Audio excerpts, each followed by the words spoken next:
Bismillahirrahmanirrahim. Assalamualaikum warahmatullahi wabarakatuh. Anak-anakku yang dirahmati oleh Allah, hari ini kita akan belajar fikih kelas 10 bersama saya Ibu Farah Diba. Materi yang akan kita pelajari adalah mengenai konsep fikih di dalam Islam dan sejarah perkembangannya. Baik, kita mulai segera. Yang pertama mengenai pengertian fikih. Menurut bahasa, fikih berasal dari kata faqiha yafqahu fiqhan, yang artinya adalah pengetahuan dan pemahaman, yaitu pengetahuan tentang sesuatu secara detail atau mendalam.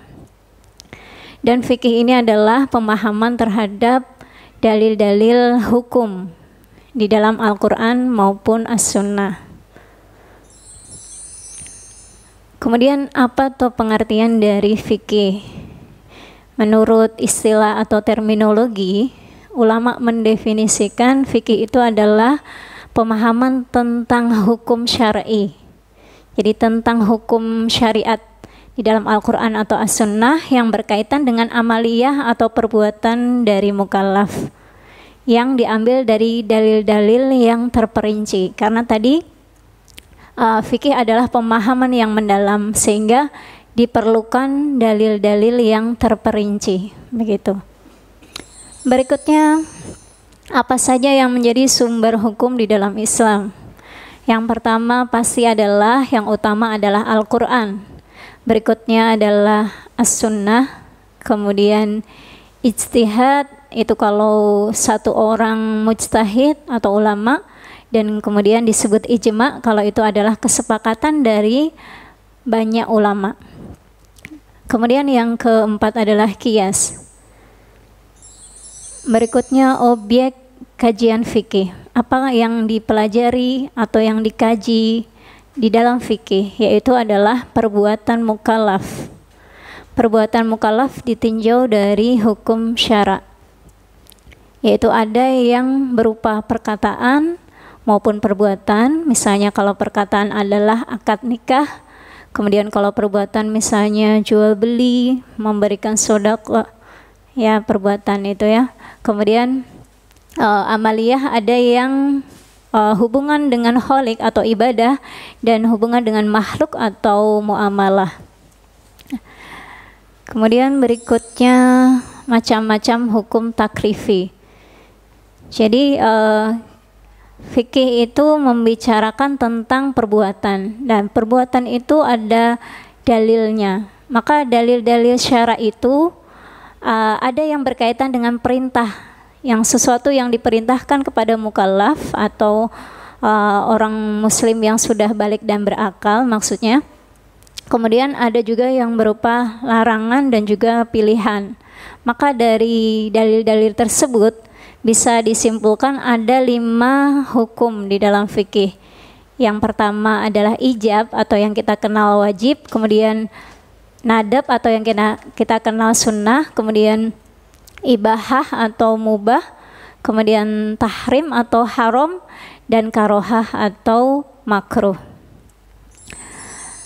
Selanjutnya pembagian fikih. Apa saja hukum-hukum yang dipelajari oleh fikih? Yang tadi secara garis besar ada 2 macam, yaitu ibadah dan muamalah. Maka itu dirinci menjadi beberapa, yaitu yang pertama adalah hukum mengenai ibadah, misalnya sholat.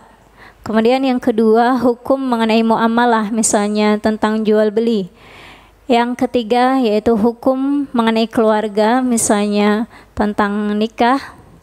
Yang keempat hukum tentang jinayah dan hudud, misalnya larangan membunuh, kemudian larangan berzina.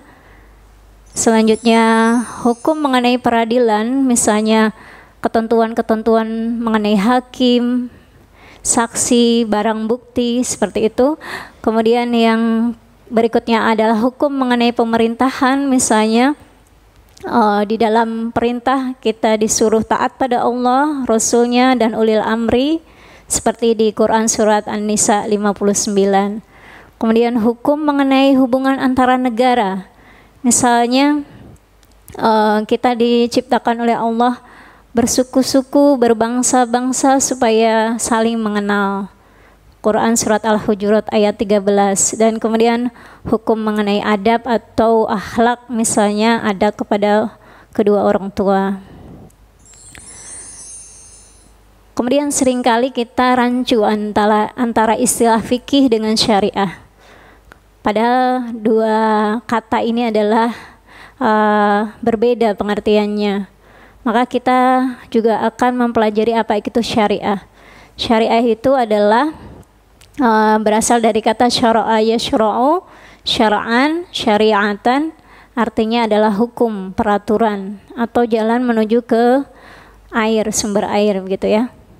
Kemudian yang berikutnya secara terminologi, Mahmud Shaltut memberikan definisi bahwa syariah itu adalah hukum atau peraturan Allah yang diturunkan kepada manusia untuk dijadikan pedoman dalam hubungannya secara 3 dimensi.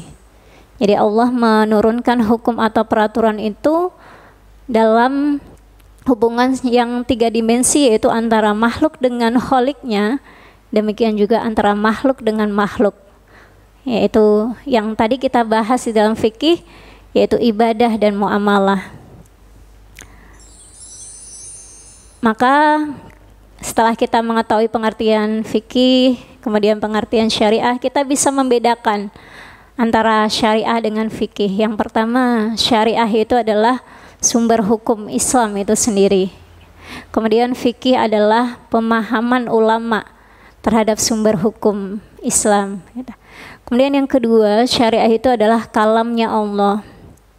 Sedangkan fikih itu adalah perkataan atau pendapatnya ulama tentang kalamullah tadi.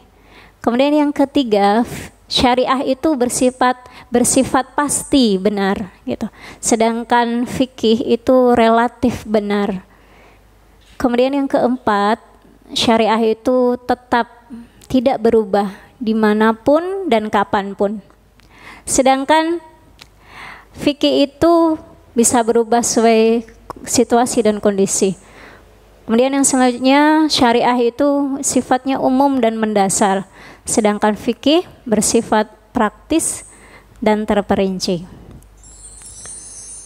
Kemudian ada maqasidus syariah. Pada dasarnya syariah itu ketika menyuruh kita atau melarang kita terhadap sesuatu itu untuk menciptakan atau mewujudkan kebaikan dan menghindarkan kita dari keburukan. Kemudian ada tujuan khusus, yaitu memelihara agama, jiwa, akal, keturunan, serta harta. Selanjutnya sejarah perkembangan fikih.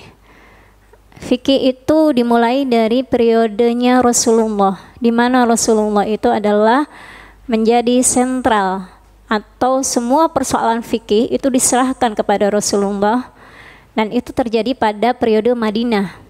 Kemudian yang kedua, periode sahabat, itu terjadi di masanya Khulafaur Rasyidin dan juga Bani Umayyah, dan di situ ada pembagian madrasah ahlul hadis yang banyak menggunakan hadis, dan madrasah ahlul ra'yi yang banyak menggunakan pemikiran.